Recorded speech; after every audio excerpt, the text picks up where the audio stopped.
artıq sənin beynivi və fiziki olaraq səni məşğul edən bir şey olsa, sən nəyəsə ehtiyac duyacaqsan. Anamıza baxırıq, xoşbəxt deyil.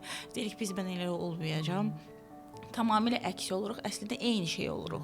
Kişinin həyatında maddi çöküntü baş verəndə onu ilk tərk edən onun həyat yoldaşı, sevdiyi qadın olur. Başqa qadın modelini 100%. daşıya biləcək bir tərzə yetişməyiblər axı. Hardan bilsinlər ki, bu güclü qadını mən necə daşımalıyam? Nə qədər dilsiz olsan, bir gözün kör olsa, dilin nə qədər qısa olsa, o qədər əminamanlıq içində olacaqsan. Kişilər də qadınına sanki onun bir dostudur, iş yoldaşı kimi davranır, qadını kimi davranır. Qadınların analıq etməklə qadınlıq etmək arasındakı o incə cizgini Sən hardan bunu bilirsən?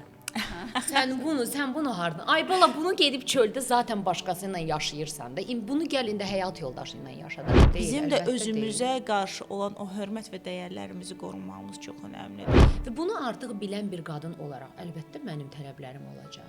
Əlbəttə mən nə istəyirəm onu ifadə eləyəcəm. Hardan bilirsən ki, mən indi səbr edirəm, bu səbrin nəticəsi bilirəm, yoxsa mən doğrudan da zamanımı boşa xərcləyirəm. Amma adam da deyir ki, sən mənə heç nə etməmisən. Sən ümumiyyətlə heç özün də heç nəsən kimisindən deyib alçaldır və burada münasibət pozulur.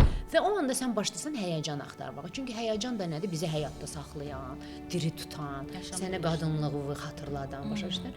Onlar da kimlər olur? sən oğlunun dilini tuta bilmirsən, sən kişinin dilini tuta bilmirsən. Elə də ki, onu əldə saxla. Bu harda kişi gördü ki, harda biləcək kişinin dilini?